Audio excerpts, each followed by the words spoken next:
자, 이제 세 번째 시간입니다.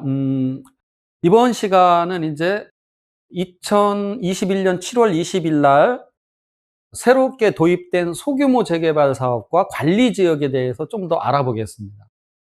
자, 이제 복습을 좀 하면, 자, 소규모 주택 정비 사업은 네 가지입니다. 자율주택 정비 사업, 가로주택 정비 사업, 소규모 재건축 사업, 소규모 재개발 사업입니다. 그런데 나머지 세 개, 그러니까 자율주택, 소규모 재건축, 가로주택 정비 사업은 미리 어떤 구역 지정이라는 게 미리 없습니다. 구역 지정이라는 게 미리 없어요. 어떤 구역을 뭐 하는 게 아니라 그냥 자기들이 그 조건에 맞으면 일단 추진하는 겁니다. 그래서 주민합의체 결성하든가 아니면 조합 설립 인가를 받는 건데, 소규모 재개발 사업은 틀립니다. 소규모 재개발 사업은 먼저 이렇게 예정 구역을 제한해서 구역 지정이 먼저 돼야 돼요.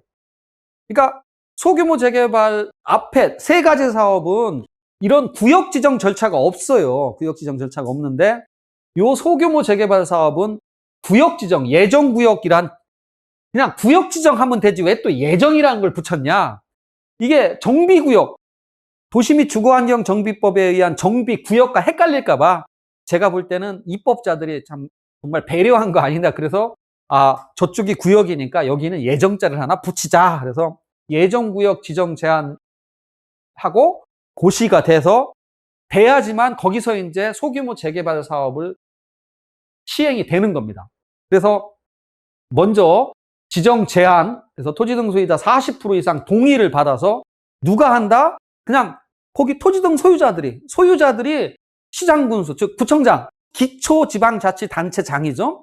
기초지방자치단체장한테 제안을 해요. 우리 40% 동의 받으면 우리 소규모 재개발 예정구역으로 지정해 주세요 라고 제안을 하면 이제 시장군수가 기초지방자치단체장이 서면 통보, 모든 소유자들한테 서면 통보하고 주민 설명회도 열고 또 30일 이상 공람도 해서 의견 청취를 받습니다. 의견 청취를 받고, 그 다음에 또 지방의회, 그 다음에 시도지사 의견도 받습니다. 시도지사 의견도 받습니다. 근데 만약에 60일 내에 의견을 안 낸다 그러면 60일 내에 의견을 거기 예정구역 지정해도 돼? 안 돼? 이렇게 의견을 내는 겁니다. 그래서 별 다른 게 없으면 지정 고시를 합니다. 시장군수가. 여기 시장군수라는 것은 기초지방자치단체장, 서울시는 구청장입니다. 구청장이 공보에 고시를 하고, 만약에 이게 취소되는 경우도 있어요. 어떤 경우다? 자, 고시가 있는데 고시를 이렇게 예정구역으로 고시를 했는데, 그럼 1년 이내에 사업시행자 지정, 주민합의체 신고, 조합설립 인가 신청, 그러니까 1년 이내에 주민합의체나 조합설립 동의 조건을 갖춰서 주민합의체나 조합설립 인가 신청이 없으면 1년이 지난 다음 날 자동으로 취소됩니다. 그러니까 이제 여러분들 어떻게 해야 된다? 40%만 받을 게 아니라 미리 좀 더 동의를 많이 받아서 제안을 하는 게 좋겠죠. 제안을 하는 게. 그래서 이렇게 소규모 재개발 사업은 다른 소규모 재건축, 가로주택, 자율주택과 틀리게 구역이란 개념이 나타난다. 이거 틀립니다. 다른 사업하고. 일반 재개발, 재건축처럼 미리 이렇게 구역이 딱 제한을 해서 고시가 돼야지만 비로소 소규모 재개발 사업을 할 수 있지, 나머지 사업처럼 그냥 우리 소규모 재개발 할 거야, 이건 물론 이제 동의를 받으려면 소규모 재개발 계획을 해야 되겠죠. 토지 등 소유자가 계획을 해서. 자, 소유자 40% 이상 동의를 받아야 되는데 누가 받느냐? 소규모 재개발 사업을 시행하려는 토지 등 소유자. 결국은 주민합의체 조합의 전 단계인 추진위원회가 되겠죠. 추진위원회에서 40% 이상 동의를 받습니다. 40%는 면적이 아니라 숫자 대비입니다. 숫자. 토지 등 소유자 숫자의 40% 이상 동의를 받고, 동의 방법은 서면 동의서에 성명 적고 지장 날인하고, 또 해외 장기 체류나 법인은 인감도장 찍고 인감증명서 첨부해야 되고, 그 다음에 이것도 중요하죠. 동의자로부터 취득한 사람, 동의한 사람으로부터 매매나 이렇게 사면 그 사람도 동의한 걸로 간주가 됩니다. 동의한 걸로 간주되고, 동의서는 재사용도 가능합니다. 그래서 소유자 40% 이상 동의를 받아서 예정구역 지정 제한을 해야 된다. 예정구역 지정 제한을 해야 된다. 알아두시고. 자, 그런데 예정구역이 이제 지정이 되면, 예정구역이 지정해서 고시가 되면 행위 제한이 있느냐? 행위 제한. 건축 금지가 되느냐? 그런 건 없어요. 법에는 그런 건 없어요. 다만 이제 권리 산정 기준일, 고시일 이후에 막 쪼갠다. 지분 쪼개기 같은 거 하면 한 채만 주는 거죠. 한 채만. 권리 산정 기준일이 신설을 돼 있어요. 하지만 뭐 건축이 금지되지는 않습니다. 그 다음에 중요한 거, 1년 이내에 조합 설립 동의를 받지 못하면 지정이 취소되니까 가급적이면 40%지만 이왕 한 7, 80% 받아서 예정구역 지정 제한을 하면 취소되는 일은 없겠죠. 그리고 나는 저 예정구역 지정에 나는 마음에 안 들어? 나는 반대야. 그러면 행정소송을 제기해야 됩니다. 언제까지? 이것도 언제까지? 예정구역 고시 되면 그 다음 날로부터 이것도 90일 이내입니다. 90일 이내에 행정소송을 반드시 넣어야 됩니다. 안 넣으면 소송으로 다툴 길이 없습니다. 소송으로 다툴 길이 없다. 자, 이제 사업시행자, 아까 첫 시간 때, 둘째 시간에 이미 사업시행자를 상세히 제가 공부를 했는데 다시 한번 종합 정리한 겁니다. 다시 한번 이 표는 종합 정리해서 아까 뭐라 그랬습니까? 19명까지는 주민합의체다. 19명까지는 19명 이상, 20명 이상이면 조합 설립한다. 그리고 우리가 어려우니까 공동시행 한번 해보자. 아니면 쌈박질 하니까 시장군수가 나서서 아니다 내가 할래. 이런 경우도 있고, 아니면 시장군수가, 구청장이죠, 서울시는 LH, SH 네가 해 이렇게 지정할 수도 있고, 아니면 신탁회사 3분의 1 신탁받으면 신탁회사한테 당신이 하시오 하고 지정을 할 수가 있고, 아니면 사업을 대행시킬 수 있어요. 중요한 건 과반수 동의로 과반수 동의가 있으면 사업 대행을 시킬 수가 있어요. 사업 대행. 토지주택공사나 또 지정개발자에게 사업 대행이 가능하다. 사업시행자는 이렇습니다. 아까 똑같아. 정리 다시 한번 하는 거예요. 중요한 건 19명, 20명. 19명까지는 주민합의체, 20명 이상은 조합. 이게 제일 중요해요. 그리고 공동시행 또는 쌈박질하면 직접시행, 또 이렇게 지정시행, 사업대행. 이렇게 어려운 개념은 아닙니다. 우리가 제일 많은 것은 결국은 조합이 가장 많겠죠. 조합이. 자, 이제 현금청산. 아까도 설명드렸는데 다시 한번 정확하게 설명드리면, 소규모 재개발 사업은 2021년 6월 30일 이후에 등기를 하면 소규모 재개발 사업이나 또는 가로주택 정비 사업 중에 공공시행이 관리지역, 공공이 시행하고 관리지역에서 시행하는 가로주택 정비 사업은 2021년 6월 30일부터, 요게 부칙에 보면 뭐라고 되어 있냐면, 이 법 본문에 없습니다. 이거 가지고 변호사님 못 찾겠는데요, 꾀꼬리. 못 찾겠다, 꾀꼬리가. 이거 부칙에 있어서 그래요. 찾기가. 법 본문에는 이런 내용이 없어요. 부칙에 있어요. 그래서 부칙에는 이게 국회 의결일이라고 되어 있어요. 그래서 국회 의결일이 다음 날이니까 6월 30일부터 이전 등기를 하면 소규모 재개발 사업하고 공공이 시행하는 관리지역에서 시행하는 가로주택 정비 사업은 다 현금 청산된다. 이거 다시 한번 꼭 이해를 하셔야 됩니다. 그래서 소규모 재개발 사업에 지금 이제 동의를 하시는 분들은 내가 동의를 하면 이게 아파트가 지어질 때까지 이걸 팔기가 굉장히 어려울 거다. 그 점을 알고 동의를 하시라 라고 말씀을 드렸습니다. 분양 신청을 안 하면 어떻게 하느냐? 분양 신청을 안 하면 제가 아까 말씀드렸죠? 모든 개발 사업 관련 법률은 분양 신청, 반대하는 사람을 강제로 그 소유권을 취득하기 위해서 법을 만드는 거다. 그렇게 이해하면 쉬운데, 강제로 취득하는 방법 중에 두 가지가 있어요. 강제로 취득하는 방법은 수용권을 행사하는 경우가 있고 매도 청구권을 행사하는 경우가 있습니다. 이거 헷갈리면 안 돼요. 토지 수용권, 공익사업법에 따라서 토지 수용권을 행사하는 수가 있고 매도 청구를 하는 경우가 있어요. 그런데 소규모 재개발 사업은 토지 수용권을 행사한다. 토지 수용권을 행사한다. 소규모 재개발 사업은 수용권을 행사한다. 수용권. 그리고 다만 이주대책, 토지보상법, 공익사업법을 준용하고 하여튼 영업보상은 4개월이고 현금 청산자에 대해서 주거이전비 인정 시점은 예정구역 관리지역 고시일 날. 이 관리지역 고시일은 왜 나왔냐면 소규모 주택 정비 사업에서 토지 수용권을 행사하는 경우는 두 가지입니다. 하나는 소규모 재개발 사업, 또 하나는 공공이 관리지역에서 시행하는 가로주택 정비 사업. 요것만 토지 수용권을 행사하고 나머지는 전부 매도 청구권으로 가는 겁니다. 매도 청구권으로. 큰 차이가 나죠. 토지 수용하고 매도 청구는 강제 취득 절차가 큰 차이가 납니다. 토지 수용권은 토지 수용 재결을 거쳐야 되지만 매도 청구는 그냥 법원에 매도 청구 소송 제기로 간편하게 끝납니다. 그 다음에 가로주택 사업의 소규모 재개발 사업 전환. 지금 이제 가로주택 정비 사업을 시행하고 있는데, 나는 소규모 재개발로 전환하고 싶다. 그럼 가능한데, 다만 소규모 재개발 사업 대상 지역 요건. 대상 지역, 아까 우리가 봤죠? 대상 지역이 일단 역세권과 준공업지역이어야 되고, 소규모 재개발은 역세권과 준공업지역.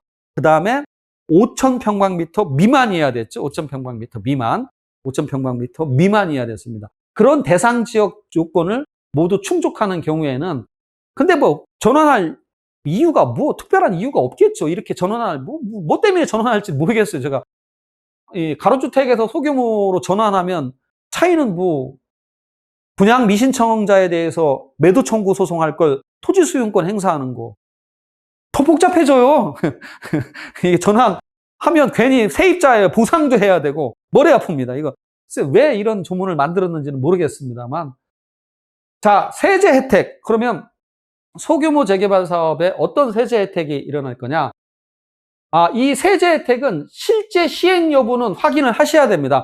이거는 2021년 6월 17일 날 이렇게 국토교통부에서 보도 설명 자료, 여러분이 국토교통부 홈페이지에 들어가면 보도 설명 자료가 있습니다. 그래서 2021년 6월 17일자 보도 설명 자료입니다, 이건. 그래서 실제 시행될지 안 될지는 저도 잘 모릅니다. 그래서 근데 이렇게 했으면 보통 시행을 합니다. 그래서 공공시행자 종합부동산세 감면, 1세대 2주택 양도소득세 비과세 적용 범위 확대, 그 다음에 소규모 주택정비사업. 이 세제 혜택은 소규모 재개발 사업에만 해당되는 게 아니에요. 전체 하는 거, 전체. 법인세, 부가세, 비과세 하겠다. 이런 세제 혜택이 예정되어 있다. 이거는 어디까지나 실제 시행 여부는 확인을 해봐야 된다. 요거는. 자, 이제 관리지역. 이제 마지막 남았습니다. 이제 관리지역. 소규모 주택 정비 관리지역이라는 게 새로 신설됐는데, 이게 특이한 게 이겁니다. 어찌 보면 이렇게 생각하면 돼. 옛날 재개발 재건축 사업을 하다가 이명박 대통령께서 뉴타운 사업을 도입했죠. 광역개발을 도입을 했죠. 이거 똑같아요. 소규모 주택 정비 사업에 이 소규모로 주택 정비를 하잖아요. 소규모가 아까 규모를 다시 한번 돌이키면 자율주택은 9채 미만, 공동주택 끼면 19채까지. 자, 자율주택 9채까지, 단독주택은 9채까지, 공동주택이 끼면 19채까지. 그 다음에 가로주택은 10채 이상, 20채 이상에서 단 면적 제한이 있죠. 1만 제곱미터 미만, 또 1만 조례가로 1만 3천까지 가능하고, 그 다음에 심의 거치면 2만까지도 됩니다. 그런 제한이 있고, 그 다음에 소규모 재건축은 200세대 미만인 곳에서만 할 수 있고, 또 역시 1만 제곱미터 제한이 있습니다. 이렇게 소규모로 했잖아요. 그러다 보니까, 좀 광역적인 개발이 좀 필요하다. 쉽게 얘기해서 이 관리지역은 뭐라고 이해하시면 되냐면, 기존의 옛날 일반 재개발 재건축의 뉴타운 사업이다. 그렇게 이해하시면 돼요.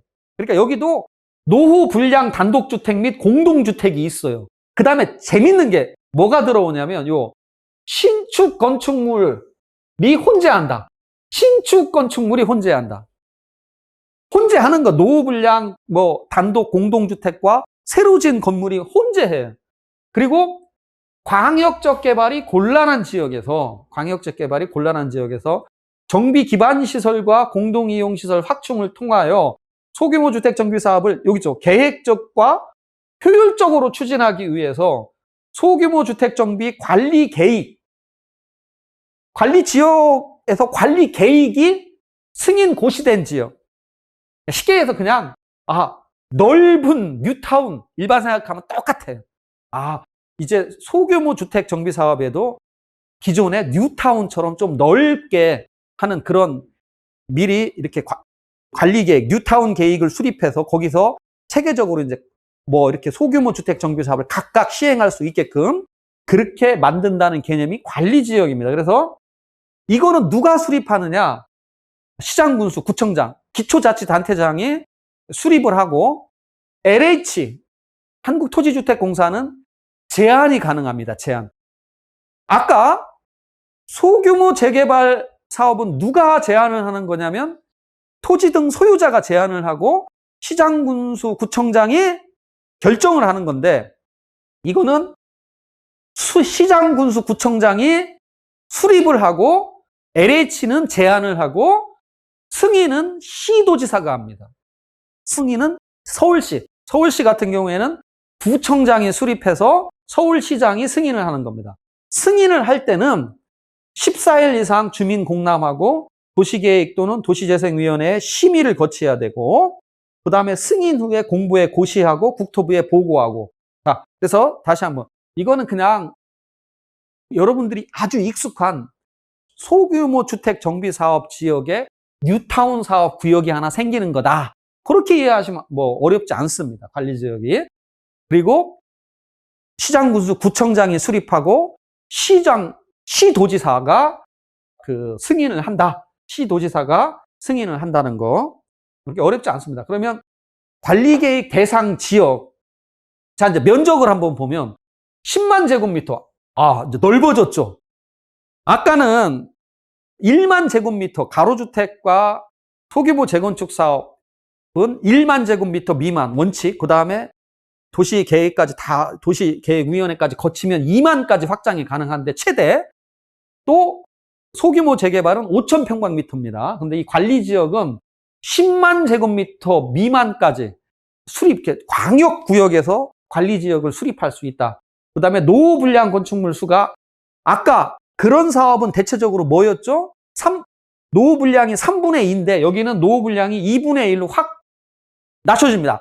아까 특징이 뭐예요? 아까 이 관리지역 특징은 요거 신축 건축물이 혼재하는 지역 요게 있어서 노후 분량이 2분의 1로 낮춰지는 겁니다. 2분의 1로. 그래서 하지만 여기 기역, 니은, 디귿, 리을에 해당하는 구역은 관리 지역으로 고시를 못해요. 어떤 정비구역 안 돼요. 당연히 안 되지. 정비구역, 정비예정구역은 안 됩니다. 다만 주거환경 개선 사업은 뭐 가능하지. 그 다음에 재정비 촉진지구, 뉴타운지구, 도시개발구역도 안 되고, 그 다음에 시도조례로 정하는 지역은 관리계획을 수립해서 관리지역으로 지정고시를 못합니다. 관리계획의 내용, 관리계획은 어떤 내용들이 들어가느냐? 뭐 당연히 규모와 정비 방향, 뭐 토지 이용 계획, 그 다음에 이것도 특이한 게 하나 있어요. 시장 군수 또는 토지주택공사, 이게 제일 중요하죠. LH나 SH공사가 공동 또는 단독으로 시행하는 소규모 주택 정비 사업을 거점 사업이라고 합니다. 거점 사업. 즉 이게 공공이 시행하는 사업을 거점 사업이다. 그래서 자, 관리 지역에서 어느 지역은 거점 사업, LH나 SH가 하겠다라고 지정하는 거예요. 그리고 이제 거점 사업 이외에는 또 뭐 무슨 아파트를 몇 채를 짓고 어떻게 사업을 할지를 정해야 되겠죠. 추진 계획을 만들고 건폐율, 용적률, 밀도 계획을 세워야 되고 임대주택 공급 인수, 또 뭐 용도 지구, 용도 지구 용도 지역의 지정 변경, 그 다음에 또 특별 건축구역 및 또 특별 가로구역에 관한 계획, 이런 것들이 관리계획에 포함됩니다. 관리계획에. 관리지역에 그럼 어떤 특례가 일어나느냐? 관리지역은 이제, 이런 거 도입을 했으면 뭔가 특혜를 줘야 돼요. 특혜. 그래서 특혜가, 엄청나게 많습니다. 이렇게 1부터 9까지나 됩니다. 특혜가. 많죠?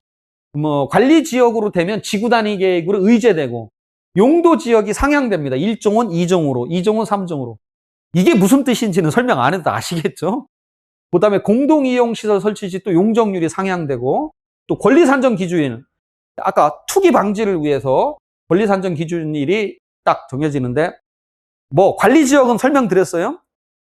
2021년 6월 30일 이후에 관리지역으로 지정된, 아직 관리지역 지정된 거 대한민국에 한 군데도 없습니다. 아직. 근데 앞으로 분명히 지정이 수도 없이 될 거예요. 그 지정되는 곳에서는 관리지역 내에 물건을 사면, 관리지역, 아까 했죠. 관리지역에 공공이 시행하고 관리지역에서 시행하는 가로주택 정비사업, 요거는 어떻게 된다? 현금 청산된다라고 말씀을 드렸습니다. 현금 청산. 그 다음에 자율주택 정비사업도 아까 완화해 줬죠. 자율주택 정비사업도 원래는 전원합의로 주민합의체를 구성했는데, 이건 80% 동의만 받아도 주민합의체를 구성할 수 있도록 하고, 또 정비계획이 활성화계획 의지하고, 또 관리지역에서 시행하는 공공시행 가로주택 사업은 수용권, 다시 말씀드립니다. 소규모 주택 정비사업에서 사업을 반대하는 사람들의 강제 취득 방법은 토지 수용과 매도 청구가 있는데, 수용은 첫 번째 소규모 재개발 사업, 그 다음에 공공시행 관리지역에서 가로주택 정비사업, 요것만 수용을 하고 나머지는 매도 청구로 한다. 머릿속에 딱 이해를 하시면 돼요. 그 다음에 관리지역에서 공공이 설치하는 보조 융자가 있고, 또 거점 사업, 아까 거점 사업 얘기했죠. 거점 사업은 누가 하는 거예요? LH가 하는 겁니다. 거점 사업, 공공이 하는 거. 시장구수 구청장이 하든가 LH가 하는 그 거점 사업이라고 하는데, 거점 사업 시행 시 연접 구역을 통폐합해서 시행을 할 수가 있습니다. 그리고 다시 한번 이제 현금 청산, 여러분들 헷갈릴까봐 다시 한번 말씀드리면, 가로주택 정비 사업에서 공공시행자가 관리지역에서 시행하는 경우로 한정합니다. 이 경우에는 아예 현금이 청산된다. 다 그러는 게 아니에요. 요 경우만 현금 청산이야. 그러면 민간 시행하는 가로주택 정비 사업은 언제 사도 된다. 민간 시행 가로주택 정비 사업은 언제 사도 된다. 재당첨 제한은 전체가 없다. 재당첨 제한은 전체가 없다. 자, 이제 어느 정도 이걸로 강의는 마치고, 이제 좀 지금까지 강의 드린 거 간단하게 좀 정리하면, 소규모 주택 정비 사업은 4가지가 있다. 자율주택 정비 사업, 가로주택 정비 사업, 소규모 재건축 사업, 소규모 재개발 사업, 이렇게 4가지가 있습니다. 그리고 7월 20일 날 소규모 재개발 사업과 관리지역이 신설됐다. 그리고 소규모 재개발 사업에서는 지금 투자를 하면 현금 청산된다. 그리고 관리지역에서 공공이 시행하는 가로주택 정비 사업도 역시 현금으로 청산된다. 그 다음에 소규모 주택 정비 사업은 재당첨 제한은 아예 전체가 없다. 그리고 소규모 재건축 사업은 조합 설립 인가 후에 투기과열 지구에서만 양도를 사고 팔면 현금으로 청산된다. 그러니까 조합 설립 이전에 사고 팔던가 아니면 투기과열 지구가 아닌 곳에서는 소규모 재건축은 언제라도 사고 팔아도 아파트 분양권이 나온다라고 말씀을 드렸습니다. 그리고 요 화면은 제가 쓴 책입니다. 우리 법무법인 강산이 쓴 책입니다. 지역주택조합, 그 다음에 도로인가 맹지인가요? 참 토지 투자하는 사람들이 필독 쓰죠. 그 다음에 이제 부동산 계약과 중개사고, 그 다음에 토지 수용, 경매, 법정지상권, 유치권, 이제 현금 청산, 이렇게 집 한 채 짓고 재건축, 이런 부분들이 저희가 쓴 책이니까 참고를 하고요.